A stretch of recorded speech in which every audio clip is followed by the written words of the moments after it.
Namaste, everyone, and welcome to another lecture in our series, India, Our Mother, organized by Sri Aurobindo Society on the occasion of celebrating 150th birth anniversary of Sri Aurobindo and the 75th year of India's independence.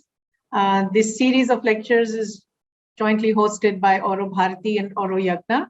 And I am joined here by my colleagues Ram Kumar, Vishwajita, and Shweta from AuroYagna. And thank you to all the participants for joining. We have with us our speaker for this talk, Dr. Pranjal Garg.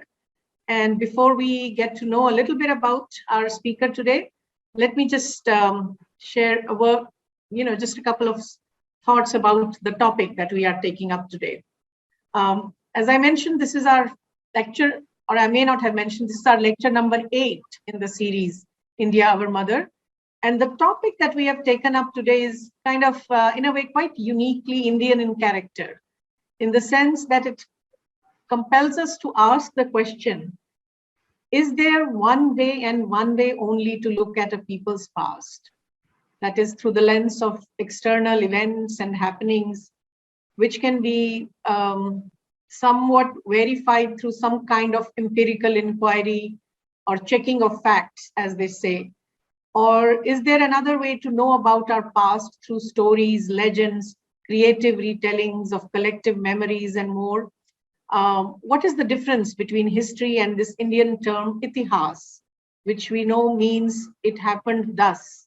And it is not merely history in the ordinary sense of the term, but a whole lot more. Sri Aurobindo actually says that this is also, this was one kind of one form in which the Vedic idea of education happened through this literary tradition of Itihāsa. So, but what does it really mean for us if we want to know about our past, where we come from, which has certainly shaped where we are, our present, and most importantly, which has a bearing on where we are moving, our future?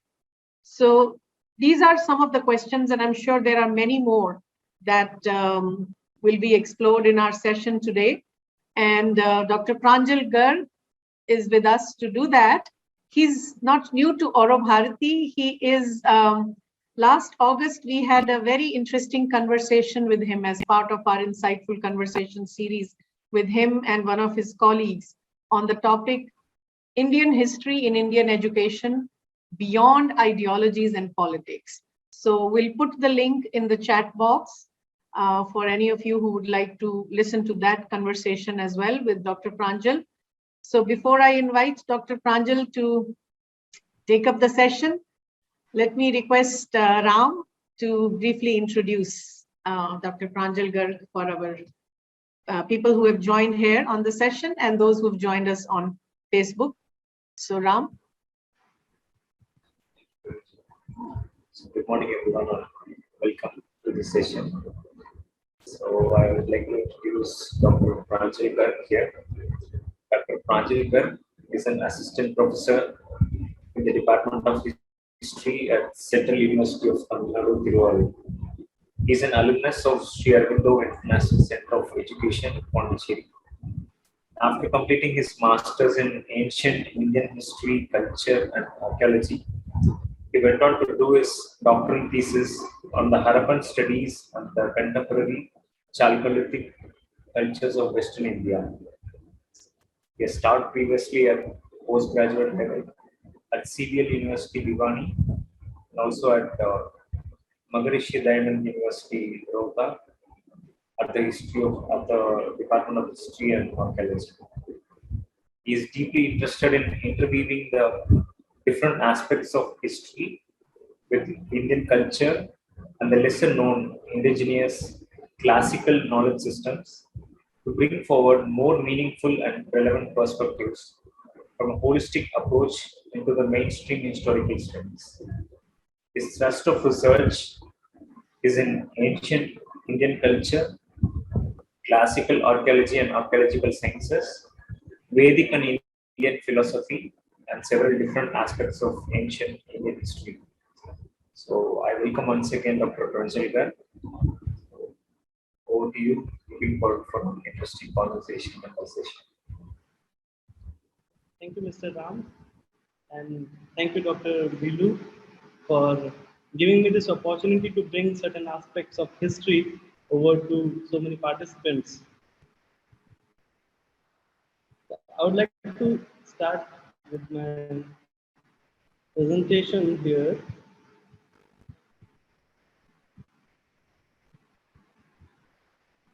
Is it visible? Okay. So, good morning, all of you, and I'll be bringing out certain aspects of history as the title itself suggests, history or Itihasa. Usually, historians are not so much in favor of history or Itihasa because Itihasa is often considered as a small portion of history writing, particularly in the context of India because Itihasa is the term that is pertinent to our subcontinent. But somehow there are certain aspects that often historians themselves feel are left out, are becoming like gaps in our understanding of history as we see today. So, firstly, what is most important to understand is why are we studying history? This is something that I think everyone, even outside the discipline of history, has been questioning that what is the use? Often it is not something that is going to give you a lot of business opportunities. It is not part of the multinational investments and all that. But still, it seems to have a very strong relevance for everyone whether they are part of the discipline, whether they belong to any other discipline or any other occupation. Somehow history comes around. Whether we are looking at the news, we are discussing some matter, we are talking about any given issue in the current affairs. Somehow history is very deeply involved in all the conversations, in all the matters, all the issues, whether it's development of the country or whether it is the past of the country. So history has been instrumental in understanding ourselves also. That is something that is a very important aspect of history that contributes to the society, to the community, to the people, and of course their own identity. So, what is it really that history has taught us, and why Itihasa is a term that does not seem to fit in very well, according to historians, into the larger picture, even in the larger picture of what history can be. So, firstly, the purpose of history, it helps us understand the past. Of course, why understand the past? To make the present better, to make the future better, and to not repeat, like we have often heard this idiom that history repeats itself, and there are certain things of history which we do not want them repeated. So, we understand them, we see how that has been a flaw, how that has uh, had repercussions in the future or in the present now, and that should not be repeated.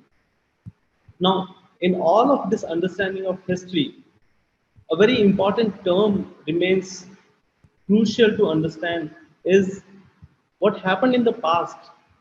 Did it really happen the way we are seeing it today? Because we did not witness it. Who witnessed it is not there anymore. So, a person who witnessed is not there. There are very few records of whatever has been recorded, documented of what was happening at that time. Then how do we understand the complete picture of a past event? And that is where the term truth becomes very important. That what is the real truth of what happened in the past? Even something that happened, say, a week ago or a month ago or a year ago, it is very difficult. Every newspaper, every person, every source of media often recounts a slightly different story, recounts a story that is credible to some and not credible to some others, is recognizable by some, and other people feel that there is a lot of bias involved in it. And history is some is a subject that refuses to thrive on a bias of a person, on the subjectivity of a person. So they want as the ultimate goal of history to be an objective documentation of what has been in the past or objective presentation of what has been documented in the past. Now, that truth, of course, remains very vague because it is not something that has been videographed. No, none of the battles, none of the conversations, none of the events that took place have not been videographed. And even if it was videographed, what is the context why that event happened? So all of this remains so vague that there is no one truth, as history now accepts it, that one truth cannot prevail. You cannot have one fixed fact, in fact, that can be considered as history. Now, if that cannot be, if a truth is not absolute in the history writing, then how do we even understand? How do we proceed? Because it's a continuously rolling subject. It's something that is developing, progressing. There are new aspects. There are new formations of ideas that are involved in bringing out what must have been the truth. And in the course of understanding this truth, the historians or the people who wrote history realized when it came to writing history of India that a sense of history, a consciousness of documenting the facts, documenting and recording what happened in the past was somewhere missing in the whole consciousness of Indian people, Indian ethos. And that is something that created much problems in writing history of India. So I'll be primarily using some of the quotations from a very well renowned historian, Romila Thapar, and also substantiating her quotations. I will try to do that with some of the writings of Aurobindo. So firstly, the historical tradition, the whole narratives of history, this whole framework, how is it to be perceived, and what is the sense of history that seems to be missing in India alone?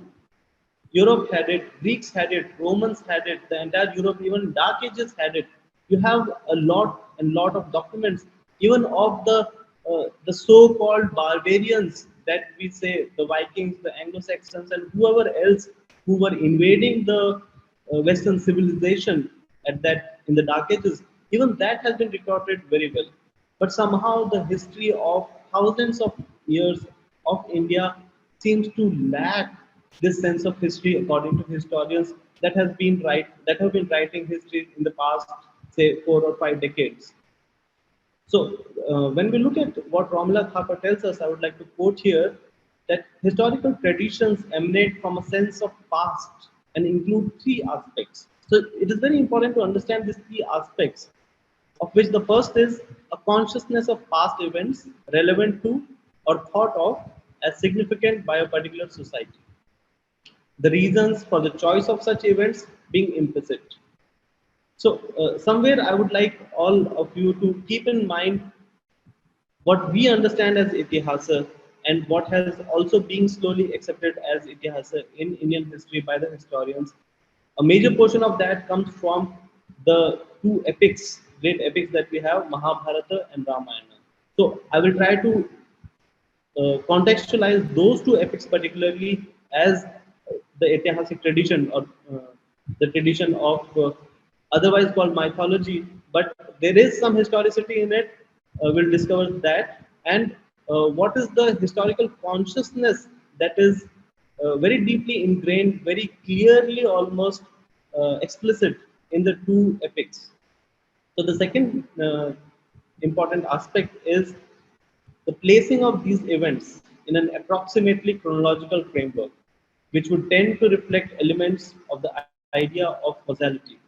And the third, the recording of these events in a form which meets the requirement of that society. Now, from the point of view of how an Indian perceives Mahabharata and Ramayana, these three things seem to more or less fulfill the necessities to consider the historical tradition that can be reflected in Mahabharata or Ramayana. Firstly, there is a consciousness of past events in it. It is about the past.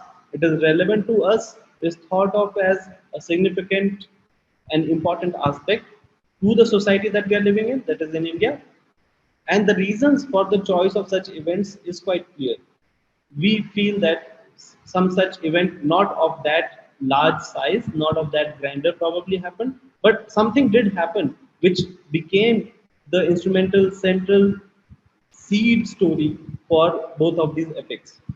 Secondly, the placing of these events in approximately chronological framework, we have our own sense of time. We have our own calculation of time, which is going by the yugals. And no historian is really denying it that yes, in India they had a sense of time. The sense of time was so large that it went in millions of years. If you see what is one day of Brahma, it is exceeding the evolution of Earth itself because he is the creator of cosmos according to the tradition. So we have a very, very, very large sense of time which goes millions of years before and many years, many thousands of years to come still, because there is a sense of prediction of what will be and how it will be. So not in the sense of how Western chronology is, but in a sense of our own chronological framework, there is a systematic uh, following of how Mahabharata, Ramayana, and the rest of the stories, Puranic stories, happen. And we have a clear cut uh, sense of chronological framework where there is Ramayana and there are the characters of Ramayana which are followed through into the Mahabharata, where you have the character Hanumana. He is there in Ramayana. He's a very important character, and we see Hanumana encountering a character Arjuna in Mahabharata, which is chronologically the next framework. So there is a sequence, there is a proper chronological framework that is being followed according to the epics.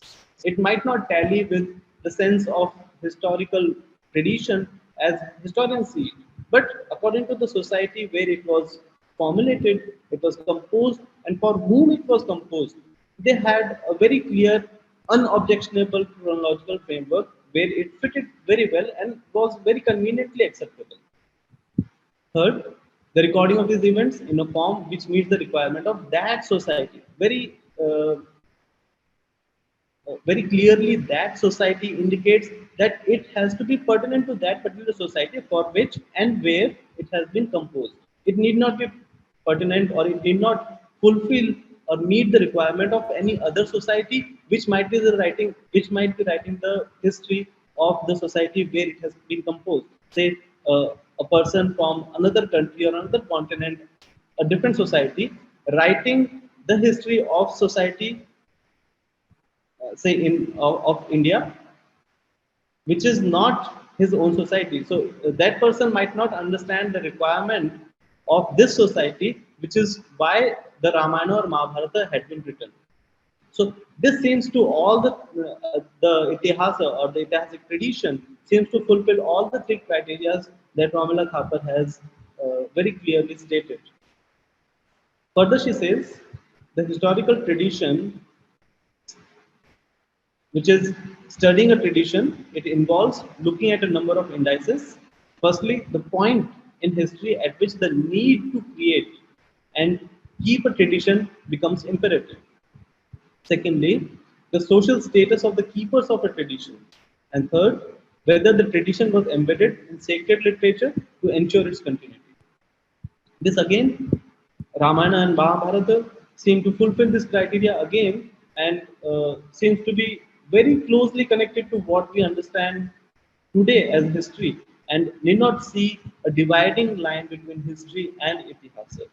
So let's take it up one by one. You have the first point, the point in history at which the need to create and keep tradition becomes imperative. That need, of course, must have been there, which is why such a big epic was composed, was written down, was made available through oral tradition to the entire country, across the country, even though even to the regions, even to the parts which were not directly related to that tradition, to that entire grand event as it happened. So the story was woven in such a way that it could involve, it was not directly involved, but it could involve the different portions of the subcontinent. You have no reason otherwise if Mahabharata is happening uh, in the region of Kurukshetra or around Delhi, around the region of Haryana. There was no reason to bring a character all the way from Afghanistan, Gandhara, and bring it in, make it so instrumentally important for the further denouement of the events of the entire story of the epic. So, of course, the whole need to create this tradition was very imperative. Secondly, the social status of the keepers of a tradition. This is something where things tend to become a little off the line. The social status of the keepers is not very clear.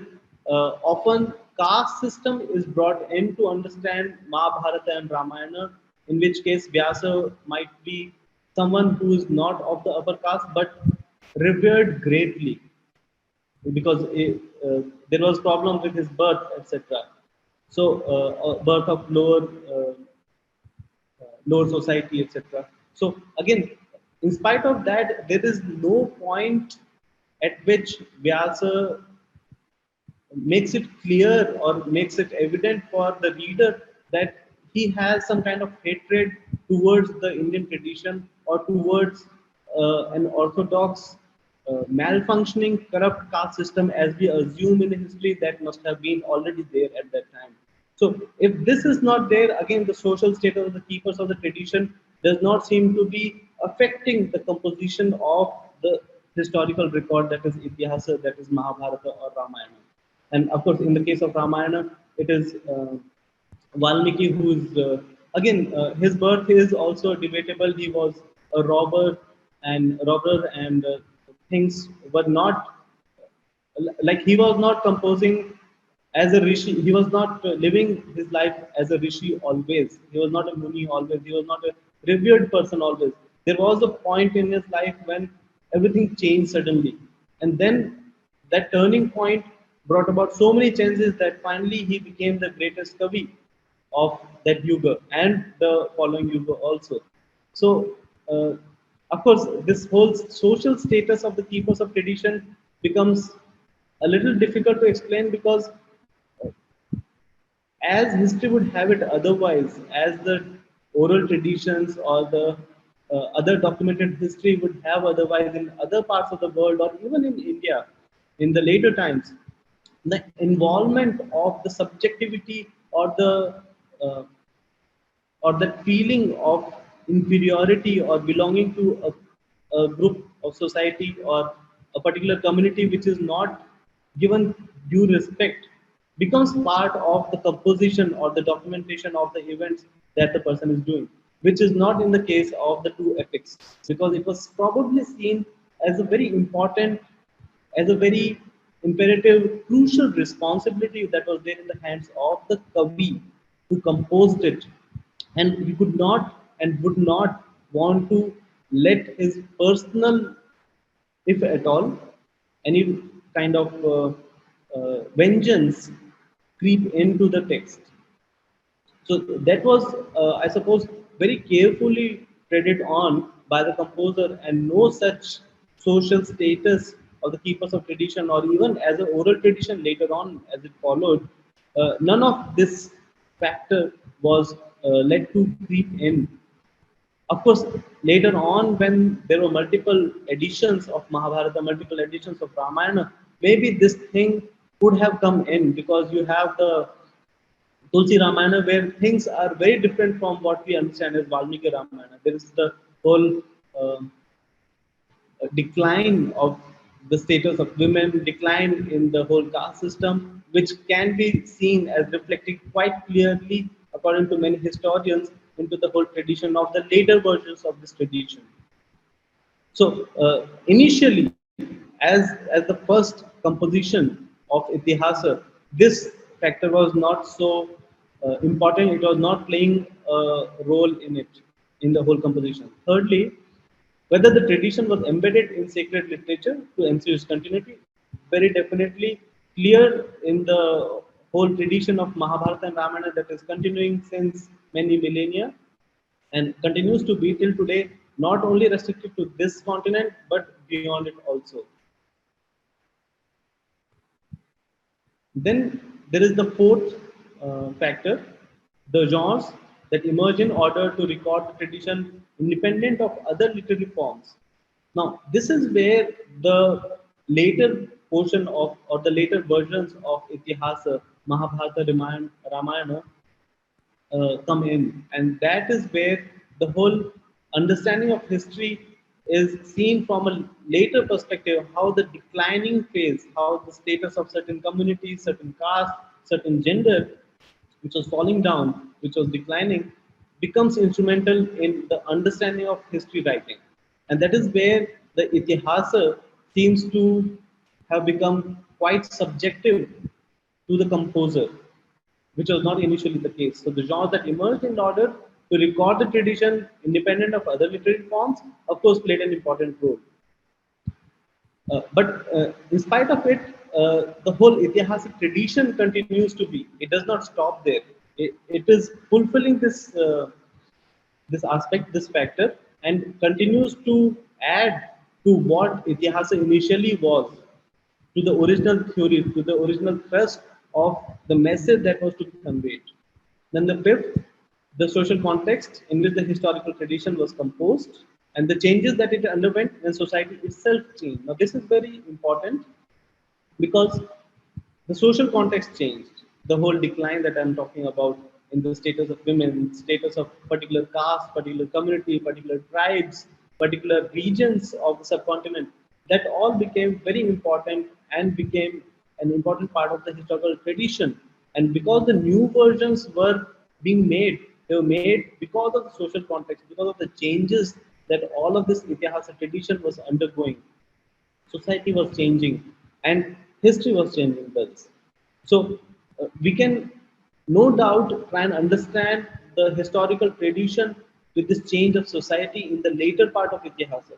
But nonetheless, the beginning of Itihasa, as the two epics tell us, somewhere need to be accepted because that was the society then.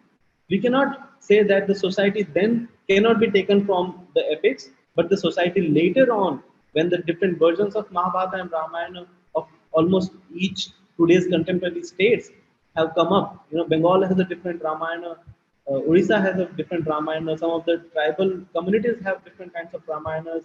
Some of the Ramayanas, Ravan is not killed because Ravan is the son-in-law of that community. So you have multiple changes according to the need of the society. That, of course, talks of what history is at that time. But the initial history, if we can take the later versions as history, we can take the later versions of Ramayana and Mahabharata or Itihasa tradition as the changes, as reflecting the changes in the society, then of course we should take the initial composition of the two epics as how the society was at that time. Sixth, the audience for which any specific text of that tradition was intended. Now, this, of course, is seen as an important factor, but is, I think, rarely considered uh, while writing history by the historians, because the audience of that time, of when originally Valmiki and Vyasa wrote their texts, was different. The need of the audience was different. The whole um, what you understand as zeitgeist, the time spirit was different. What they needed at that time was different. Just because, just as French Revolution could have happened 1,000 years before when it actually happened. Similarly, the need of the people was understood by the composer, and accordingly, according to the society, according to the need of the society, according to how society is going to need this text further in the future, was the central point of uh, the reason of the composition of this text. So, of course, audience remained very important, and audience was not beyond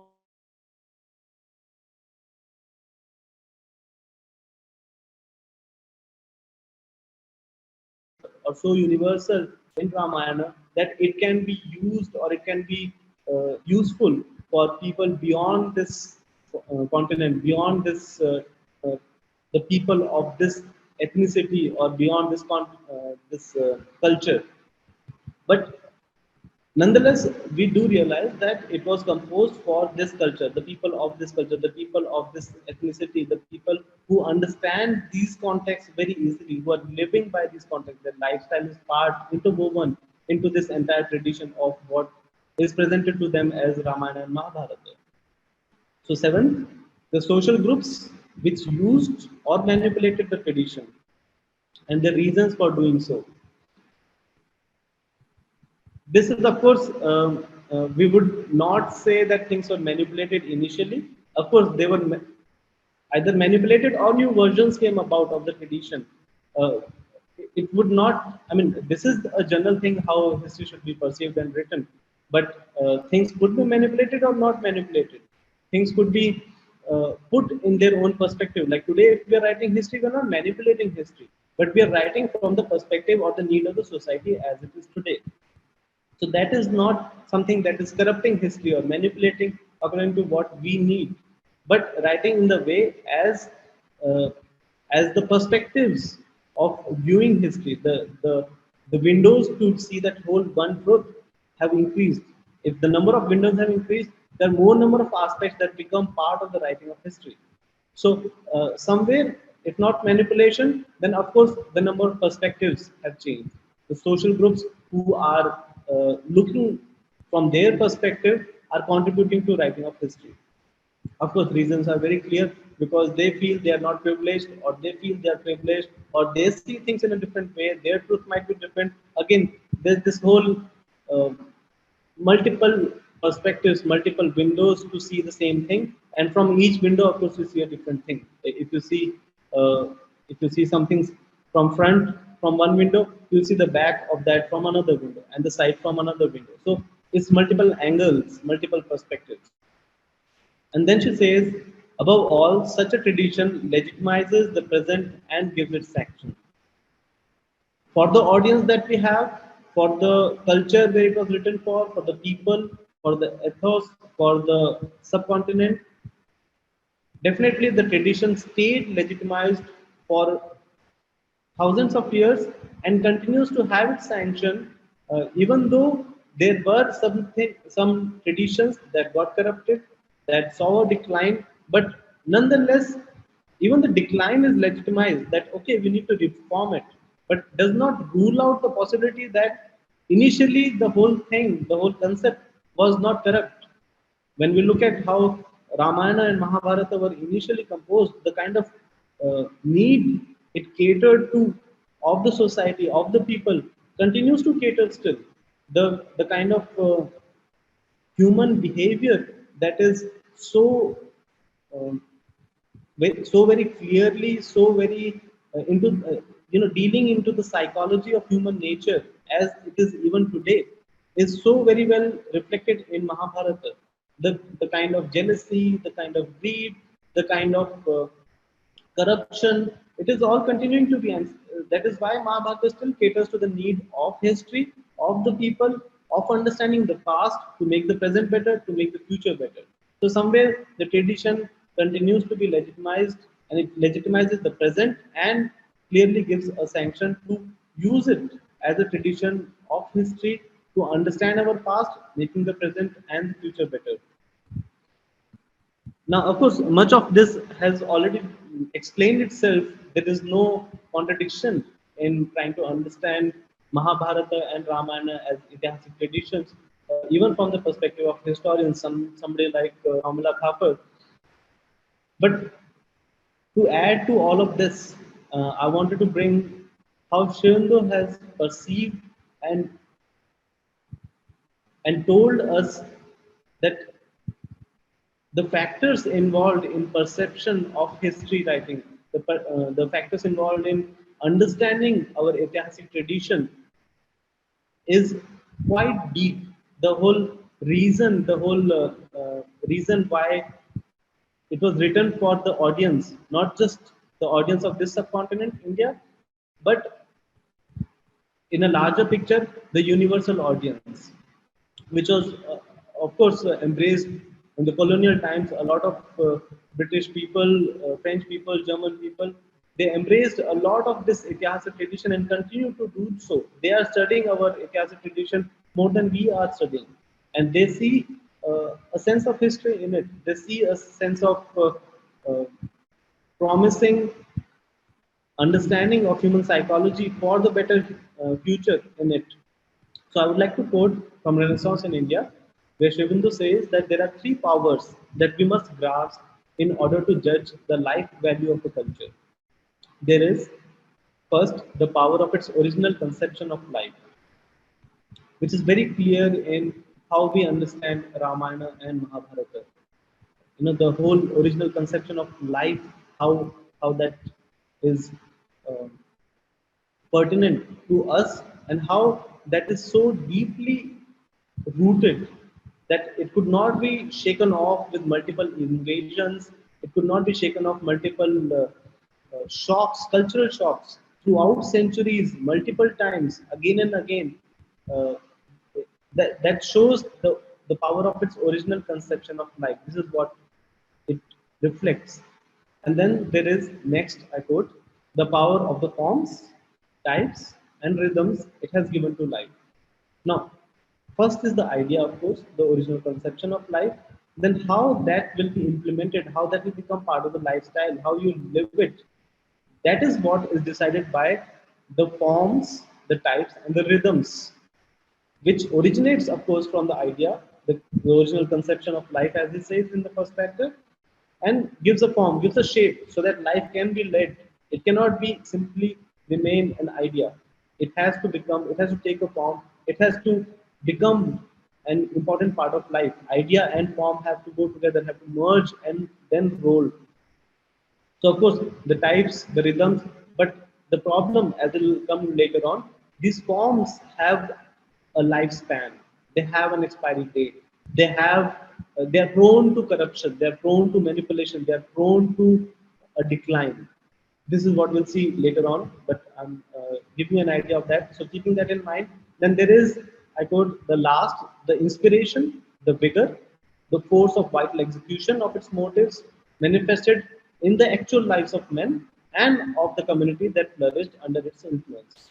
So this, of course, remains uh, extremely important, because this whole inspiration, why we do things, why there is this continuity, what we see in the previous, uh,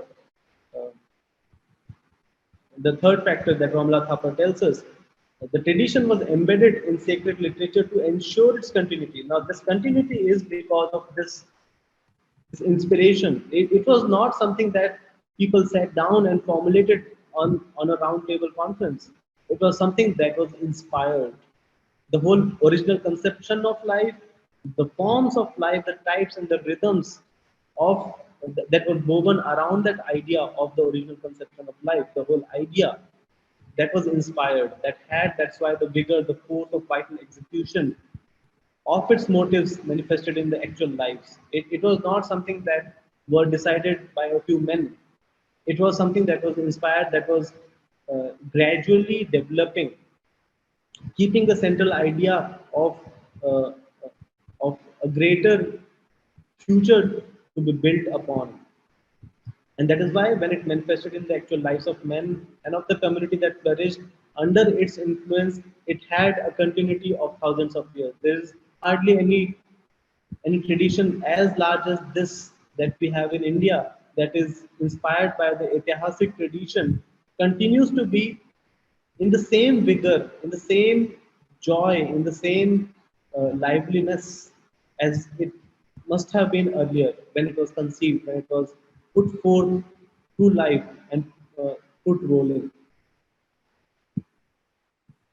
Then, in another context, in the same context, in another place, Shilda says that in the history of all great cultures, therefore, I quote this also, therefore, we find a passage through three periods. Now, these three periods are very important. For this passage is a necessary consequence of this truth of things. There is a first period of large and loose formation. There is a second period in which we see a fixing of forms, molds, and rhythms. And there is a closing or a critical period of superannuation, decay, and disintegration. Now, of course, this is very logical. This is how things happen. There is a cycle that is followed in history. There is how you formulate things, or certain things formulate by itself when the society or community is beginning. There are certain rules, there are certain laws that will formulate.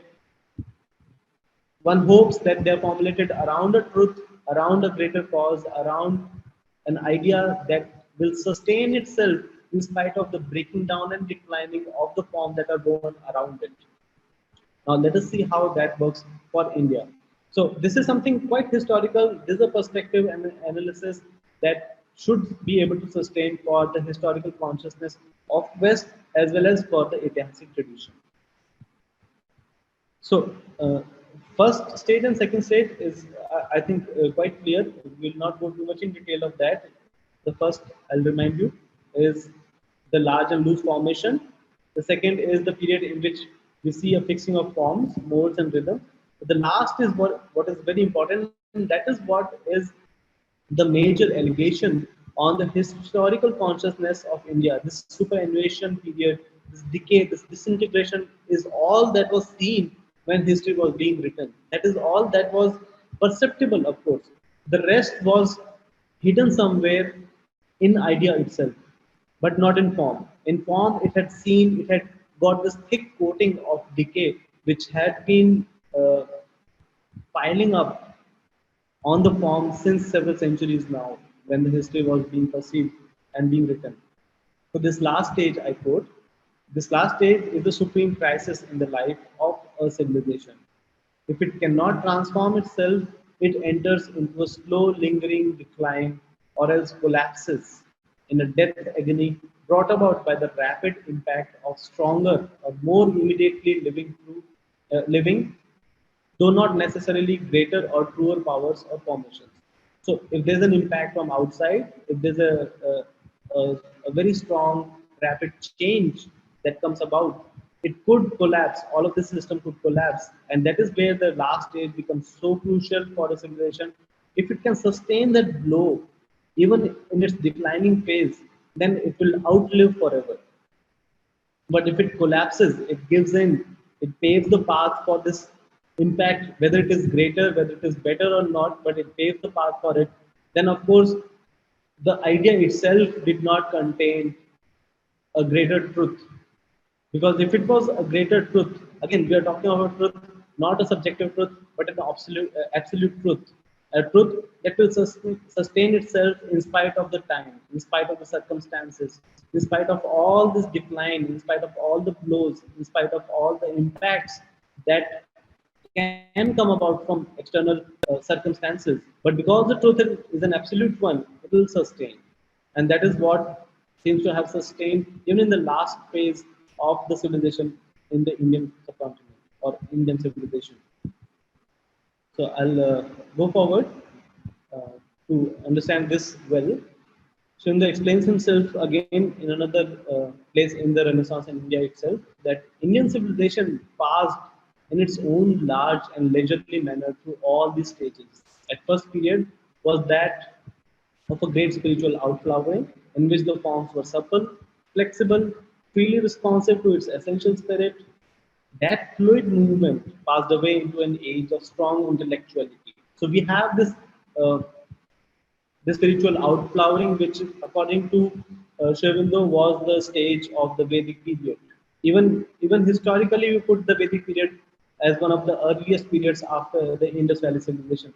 Of course, we do not know about much about the community life, the society of Indus Valley civilization. So we can take Vedic period as the earliest portion, historical portion of the Indian civilization, as pertinently Indian, peculiarly Indian, not belonging to say the uh, early stages of man's evolution.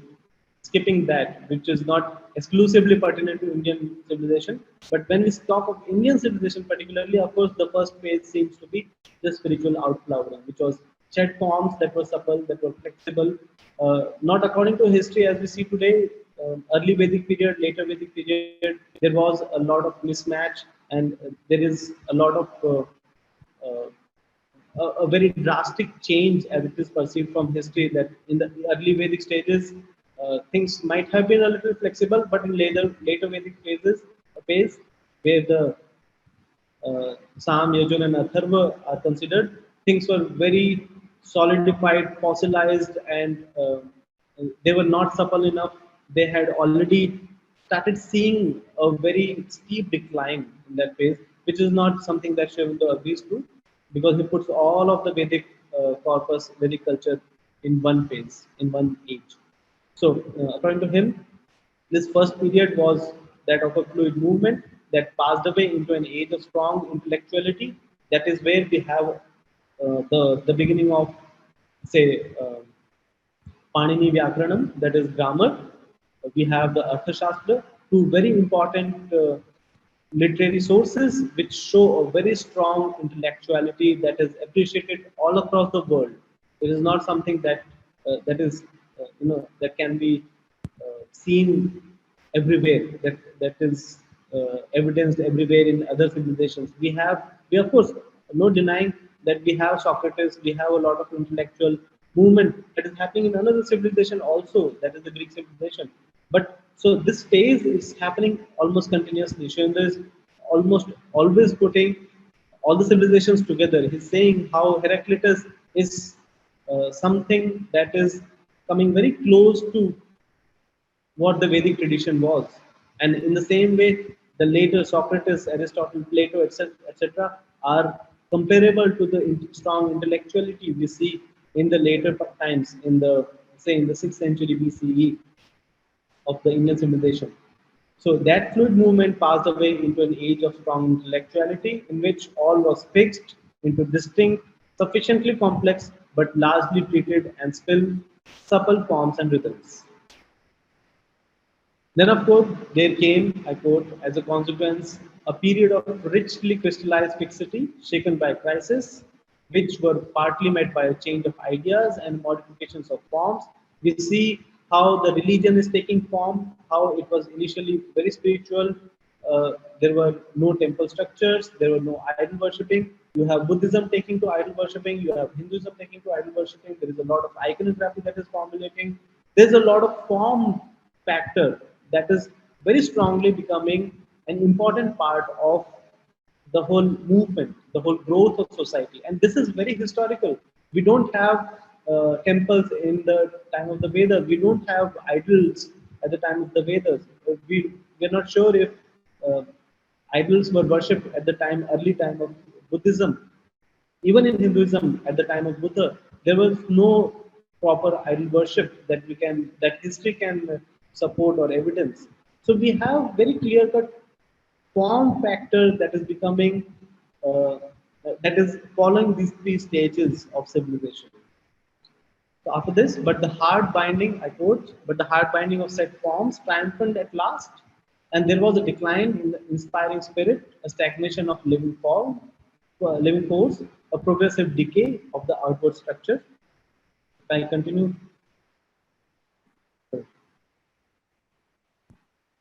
and I quote, this decay was accompanied and at once arrested for a moment and hastened in the end by the impact of other cultures. Now, this impact, of course, starts off at the time of Greeks 2,500 years ago, and there are multiple impacts. There are impacts from the Persia, there are impacts from the Romans, the impacts of the Sasanians. There are multiple impacts. Chinese tribes, Kushans, continues to be in the Sultanate period.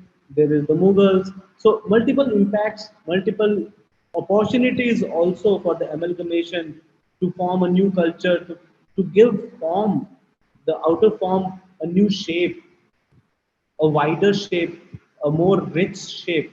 The music, the dances, the culture overall, it thrived, it enriched, no doubt. But of course, there was a sense of decay in the original idea around which the first form had structured itself around. And it was initially arrested for a moment and hastened in the end by the impact of other cultures. And today we are in the midst of a violent and decisive crisis brought about by the inflooding of the West and of all for which it stands. So there was a lot of materialism that came in. There was a lot of course, industrialization as a boon, but at the same time, it's somewhere uh, was instrumental in losing contact with the original idea around which the form had structured itself. And then, of course, an upheaval resulted that began with the threat of a total death and irretrievable destruction of the culture. But its course is now uplifted, on the contrary, by the strong hope of a great revival, transmutation, and renaissance. So, this great revival, transmutation, and renaissance could happen only because that idea initially, which was conceived, around which the culture had thrived initially, the whole perception towards life or life value system was so strong, so deeply rooted, and reflected an absolute truth that it could bring about a revival, it could bring about a transmutation, a renaissance.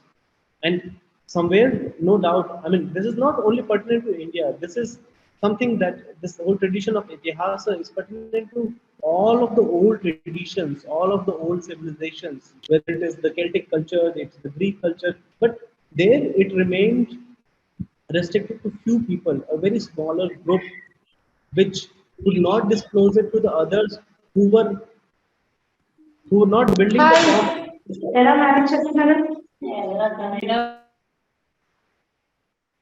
who could not form the, who could not build the form around the idea, but they had built the form without a basic founding. It was more intellectual than spiritual. And because it could not have an absolute truth at the core, that is why it, it saw a collapse. When there was an external impact, it declined and it could not find a revival. There was a revival by the other people, say the Renaissance that took place in Europe. There was a revival, a kind of neoclassicism came about. They wanted to get back to the Greek culture, to the Roman culture, the architecture, the paintings, everything that they thought was great, that they could look back to. That was all that they wanted to revive. But somehow it could not be revived because they could not catch hold of the original spirit, the original idea on which that form was taking place initially. So with this, I would like to conclude.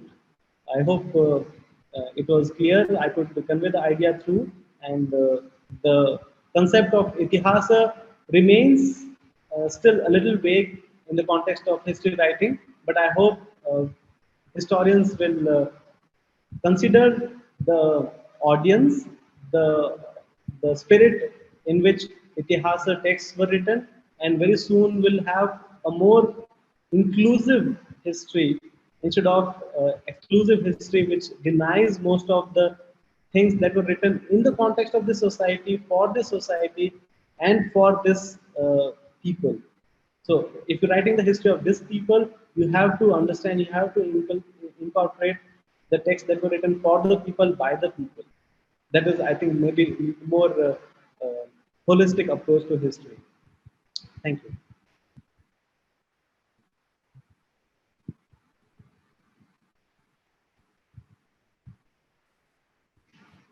Thank you. Thank you so much, Pranjal. This is wonderful. This was really wonderful. A very wide overview of what is Itihasa, the purpose with which these are composed, like as you said, by the people, for the people, really in that sense, very democratic, very holistic, and how they actually go beyond the narrow definition of history and why that is important. So I really appreciate. I have a couple of thoughts or comments on a couple of points that I jotted down. But before I share my observations, maybe if there are some questions from the audience, we can take those. Sure. If there are any questions, please either put in the chat window or you can unmute yourself and ask.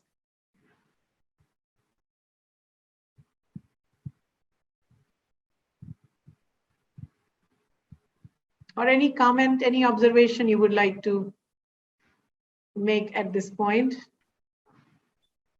Yeah, good morning, Dr. Pranjal. I am Bijoy. Thank you very much for the nice session today. And you have shown, there are 3 stages of any civilization, right? So Indian civilization has already crossed, all the 3 stages.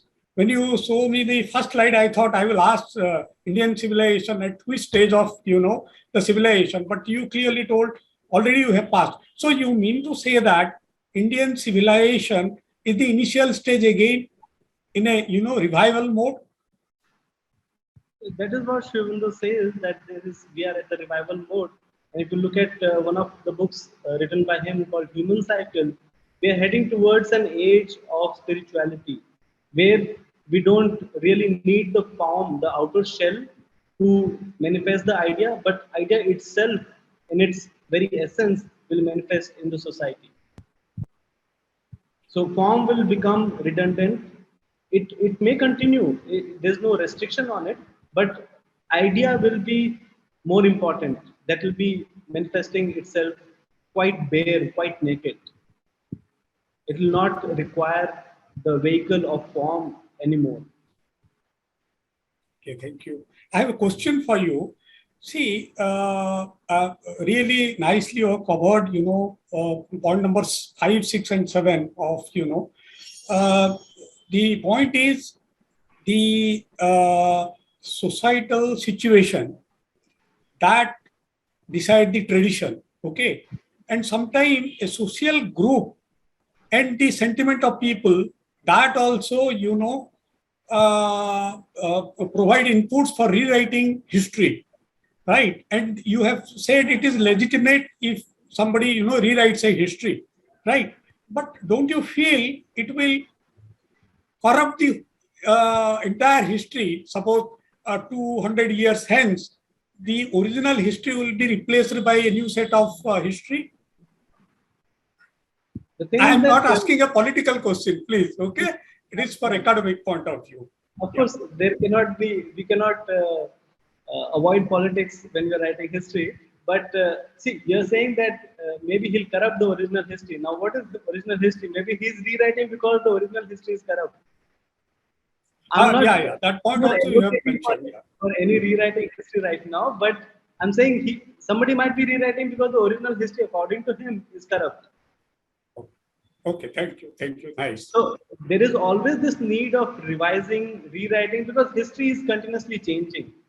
Even the greatest thinkers who have contributed to the very idea and philosophy of history, they say that history has to change because new perspectives are coming in. There's a whole branch of history called historiography, which deals with writing of history, which talks of the different philosophies of how to write history. And what are the new perspectives, or what are the perspectives, what are the angles that you should consider? And that branch has thrived much more the history itself. When we're teaching history at the level of masters or even bachelor sometimes, that is the more important branch of history than the facts of history itself. Because how you see history is more important than what you see in history. Because what you see, the facts, in fact, the facts are changing according to the perceptions of historiography. Fact should not change. Fact, the very definition of fact is something absolute, something that continues to be in spite of time and perspectives of people. But facts are changing. So historiography becomes more important. That is why revision becomes more important. That is why there is no absolute history. There is no corrupt history. Every new history has its own perspective, has a new truth. It might be different from the previous truth. It might add to the previous truth. It might support the previous truth. It might contradict the previous truth. It's a very fluid subject. Yeah. Nice. Thank you. And I think, Pranjal, you have also addressed Lopa's question, which is in the chat window, about your opinion on revising history in the context of what is happening now in particular. If you want to add something to that, please. Yes, revising is, there was a movement, there is a school of historiography called the revisionist historiography, and they try to revise, but of course, because humans cannot be devoid of their bias, and history has accepted that anyone writing history will have his own emotions, his feelings, his sentiments, the life that person has led. You know, it might be a privileged life, it might be an underprivileged life. He might have gained a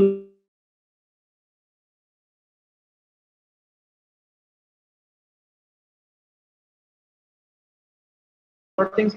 He might have had a luxurious life, like, you know, during the French Revolution, there was this queen called Marie Antoinette, and she had everything. She was leading a luxurious life while people didn't have anything to eat in France.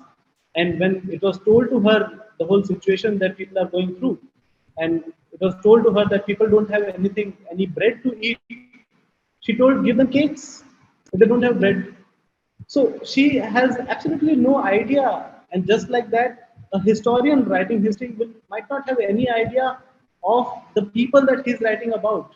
Just like history was written about India by people who had even not come to India. Then how to write the history of India? So first thing that was told to Gandhi when he came to India, that first you go around the whole country, try and understand this country. You lived in England, you live in Africa, and now you have come to fight for this country, to fight against the colonial rule of this country. First understand the country, understand whom you have to fight, understand for whom you have to fight. Then you get into this battle. And that's what he did. He went around the whole country on foot. So of course revision is required, but of course we have to tread very carefully.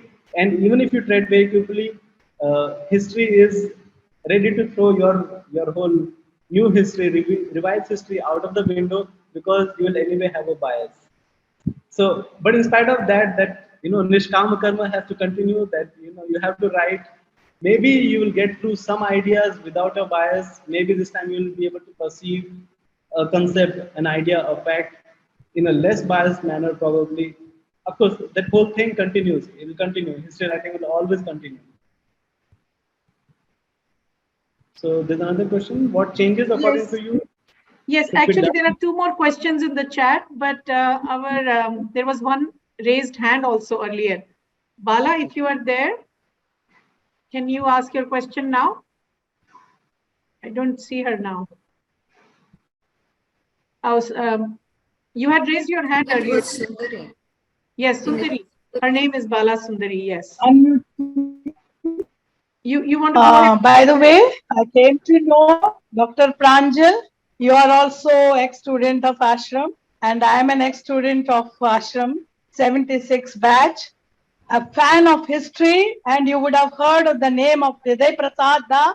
You would have heard of, he used to teach us history, Narayan Prasad ji and Hriday Prasad ji, and we used to learn from Amal Kiranda and all. Though I didn't continue my studies in history, I have gone to technology, but I really admire your presentation, and finally you concluded with the light that Aurobindo has given to the future, the 3 stages and all that. Only I would request something, being in historical department, and it is a request, it's not anything like that, that the entire, I used to read only in English and French, and last 5 years after my retirement, I am drowning in Tamil, Telugu, Hindi, ancient books, and Sanskrit with the help of all the professors. There is so much of unpublished, unavailable, hidden historical records in Indian vernacular languages. We only follow what is written in English and translate it. If the reverse can be done, the India's picture will change. And you being my proud junior of the college, I request you for this, if anything can be done. That's all. Reverse translation, not what Jones, Max Miller and all those people wrote, and they came as visitors, they had tea in our house and they wrote about our thousands of years of history they wrote. Instead of that, Sangam literature, which I think Beluji is really accepting my request to get some talks on ancient Sangam literature, the Satavahana period in Telugu. I'm fascinated and I'm thrilled, And then even in Hindi, Awadhi, Magadhi, and all these languages, Bengali, Pali, Prakrit, tremendous literature is there about Indian history and archaeology, that we have all the ancient temples, inscriptions in Brahmi, Magadhi, Pali, Prakrit, and Patulu, and also Pallavi languages which are there. If the history departments to bring the light of Aurobindo more into the world, not discard the English books. I mean to say, bring forth something from the vernacular languages. Thank you very much. Yes. Yes, we are trying that. Unfortunately, there is very little enthusiasm among the students and researchers to work on anything of ancient. It requires uh, more skills because Sanskrit is not taken up to a good Indian. level, and they don't know the old Tamil, they don't know the old languages, they don't know the old scripts, so it's very difficult. I would like to take up the research. I offer it every year to students to take up their own Oh. vernacular languages and the text, but they would rather work on the colonial rule. So it's very difficult. Being Even an this, ashram student, I'm proud to listen, and I'm taking freedom to request. Is doing Dr. Rajvedam is Thank you, Bala. We have a couple of other questions as well. So, in the interest of time, maybe you can carry on your discussion with Pranjal afterwards as well. Vijay's question: do you want to take that, Pranjal? yes. What So he changes says, should be done to impart the knowledge of history in current generation and in coming generations? I think first thing we need to do is that if we can accept, there are people who find it difficult to accept, but we can accept Itihasa as an important part of our history and not see it from a bias that it belongs to a particular religion, a particular community. It accentuates on a given community, gives importance to a given people. If we can get rid of that, it is something universal. And if we, not only in the academic curriculum, but even at home for our children, a French person is telling all the tales of the French kings and all the French mythology. Greek people are talking about the Greek mythology. Chinese people are talking about the Chinese mythology. But we refrain from talking about our mythology to our kids and our students, which is unfortunate because nobody is ashamed of their mythology except the Indians, unfortunately. So I don't know why we should be ashamed. It's something part of our culture. There might be some things which you might find objectionable. Skip that or understand that, deliberate upon that. Let the child understand those things. I have been surprised since years when they say that Mahabharata should not be kept at home. This is something that is the decline of the form, I feel. Because why should it be kept at home? Because there is this whole perception of revolt against anything that is imposed on them, be it Gandhari, be it Draupadi, be it Sri Krishna, be it Duryodhana, Arjuna. They feel that anguish and they speak. They speak up. It's a whole text about speaking up. What's wrong in keeping it at home and what's wrong in reading about it? It is something that is the need of the hour. It has always been since so many hundreds of years, if not thousands. But it is still the need of the hour, and it is something about speaking up. Today, we are all talking on Twitter and Instagram and Facebook on speaking up. This is about speaking up. This is about bringing justice to the people uh, who have seen so much injustice in life. What's wrong with that? Don't see it as mythology. It is something so pertinent to the current affairs, to the future affairs, in fact. So, reading Mahabharata, even in translation, I don't see it as any harm as a first step. It's a good stepping step to start with. It's a good start. Read a translation, try and understand how things are. Maybe an abridged version is also good, but try to read what is most important is try to read the original Mahabharata and original Ramayana, even if translation. You'll see the later Ramayanas, later Mahabharats. You see most of the people in the name of Ramayana are reading Tulsi Ramayana. I have studied it myself, and I was like, it has this quotation that everyone uses it. This I can't recall it exactly, but something like. Dhol gawar, that's dhol Ah. gawar shudra pashunari, ye sab tadan ke adhikar. Now that is a corrupt form of the form thing, the type thing that was woven later on. It's a corrupt form. So if you go to original Ramayana, I mean Rama was never beating up Sita.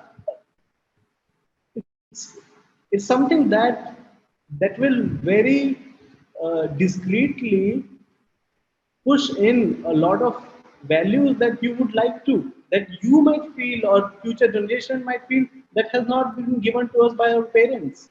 People already feel that. There is the amount of depressed people, the amount of WHO had an year before Corona came, they already had a huge amount of depressed people, and that number increasing exponentially. Because we have a solution for this. At least we have. West is using yoga, West is using Gita for all of that. We are depriving ourselves of it. I don't know why. So we have a solution, we have handed over the solution to them, and we are saying we don't have a solution anymore. So Itihasa is not only for our society, it's not only for our community, not only for our psychology, not only for history, it's for an overall growth of the entire universe probably. No harm in saying, don't see anything Hindu in it. It is not something Hindu. They didn't even know who is Hindu. Ram was not Hindu, I tell you. I don't know, some people might be upset by if I say that, but Ram never said he is Hindu. There was nothing called Hindu. We have made this term, people have imposed that term on us, and we are living by it, and that's fine. That is also okay. Things will change. It's changing already. But doesn't mean we have to reject everything, even if it was good in the past. Past is not all to be rejected. History is a subject that is thriving on past. If there was no past, there will be no history subject. So there must be something good in past that is helping us understand ourselves. Even if you are trying to understand your own identity. Okay, I'll not take it too long, but there are multiple things which can help us if we go back to Itihasa, not only from the point of view of history, but of our inner growth, outer growth, every kind of growth. Okay, Pranjal, if you get any hate mail, do not blame it on Shravinda Society because you said Ram was not a Hindu. So you are responsible for it. You didn't know that he was a Hindu. He might have very well. Yes, but you never know how people's sentiments. And there is one more question from Avijit. I know we are a little beyond time, but you brought in so much. So naturally, questions are also going to be very interesting. Avijit, if you are there, do you want to ask yourself or should I just read it? Could you enlighten us about the current trends in historiography in India and your perception on the same? This seems like a very big question, but I don't know if you can be brief. Yes, I will maybe discuss with him personally. He's my classmate actually. Yes, Avijit, good to have you here. Yes, we can. I can briefly answer it. See, most of the trends of historiography is basically what Western historiography. Historiography is something that is being written by West. It is only now that we are contributing into the different schools of historiography. There's no new school as such. It is the previous schools that are continuing to be making their own approach a little more holistic, little more integral, little more inclusive. And there is, of course, since a few decades, there's this more inclusiveness of the lower strata of the society, which should be included in history. There was this very strong movement of not following or not writing history only of the kings and the winners and the champions and the brave. There are the other people. The majority of the characters playing a role in the whole drama of history are the people, not the king alone. Who's fighting the war is the people. Who's losing a war? A people. Who's undergoing the torture as POW is the people. If you lose a war, who's starving is the people. The king is not starving. Not until it comes to the case of Mahana Pratap or something having to eat grass. But otherwise, the people. So when it's the people, so we should write the history of people, not of the kings, not of the ministers, not of the conspirators, but the people. So that continues to be the trend. And of course, there are smaller ways of historiography, of subdivisions of which people, which underprivileged people that we should talk about. That continues to be. That is the present trend. And of course, there's this whole a lot of conflict history is becoming popular. The conflict between communal conflicts or social conflicts, political conflicts, racial conflicts. These are becoming more popular because the kind of conflicts that are increasing now across the globe are very different from what has been say 1,000 years ago or even 100 years ago. There are people who are raising their voice. There are people who would not want to be suppressed anymore. So this raising of voice, this coming up, this fighting back is becoming a trend in historiography. How people are fighting back, how particular people who never spoke up are fighting back. So this fighting back during the conflicts between different perspectives is now the present trend of historiography also. That's why gender studies and third gender and all this is becoming more important than talking of dynasties at all. That's how I would like to answer briefly about this. Thank you. Thank you. Thank you. Yes, some of these discussions, you're right, Avijit, can continue offline as well. Really, Pranjal, you covered such a wide ground, and yet at the same time really gave us a lot of material to think on, how the Itihāsic tradition is getting more and more accepted or will be getting more and more accepted if we understand what truly is the purpose of history in that sense. The quote that you started with, I think one of the things that you may have mentioned or I missed listening to it, when you said something about the purpose for which history is written, Aurobindo has also answered this beautifully where he says, both the composers, Vyasa and Valmiki, they didn't merely see themselves as poets, but they were the shapers or architects. They saw themselves as shapers and architects of cultural thought, national thought. So in that sense, if they are composing their poems, they're composing the Itihāsas, the epics, to not only describe what the culture was, but also to shape the future culture, the future national character, if you will. That puts a lot of responsibility on the shoulders of the historians. So I just think that's another important point to be brought up. I would like to add here something. I have a quotation here by Aurobindo. He says, Valmiki, Vyasa, and Kalidasa are the essence of the history of ancient India. If all else were lost, they would still be its sole and sufficient cultural history. Yes. That shows the kind of responsibility they had and they have fulfilled it. They've justified it to its entirety. Yes. So Romila Thappars will come and go, but Valmiki and Vyasa will remain, and Ram and Krishna will remain. So thank you. I know there might be other questions or comments, but I would like to, just in the interest of time, conclude at this point. Shweta, you have any comments or quick observation to make before we close the session? I really thank Pranjalji for this amazing session. This was really very, very insightful.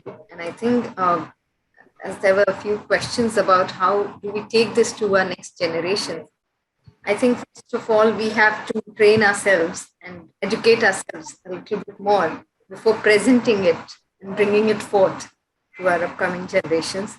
So I think more such lectures in future, Beludi, on different topics related to history. I think it's needed. It's high time that we train ourselves. And I just had a small question, but yes, we can maybe take it some other time about the museums, because I really remembered the museum I visited in Anandpur Sahib in Punjab. It's Virasat-e Khalsa. And seeing that, it actually took me 4 to 5 hours to see that museum completely. And it was such an amazing experience. And I felt that really I could experience what all the Sikh history was, what all they do until they reached to a free India. So I think my question was regarding the museum and how if we can bring up such museums which can give a flavor to our upcoming generations of Itihasa. Yes, museums do play So much. They do play a role like time machine sometimes. I do agree. Yes. So Pranjal, maybe we'll have you back for some other topic on specific aspect of history. Thank you so much, really, for a very insightful and invigorating session. I will maybe, I don't know, maybe I will send to our participants the session that we had with you earlier also. I'll just put it in the chat window. Or if anybody would like to know, just feel free to email us, let us know. I'll put it in the Facebook chat window there. Okay, thank you so much. And thank you all the participants for joining us and those who are watching us online. We'll have another lecture soon next month. We have already finalized the speaker, so look forward to the details that we will be sharing soon. Okay, thanks and have a good rest of your Sunday. Bye-bye. Namaste. Thank you, everyone.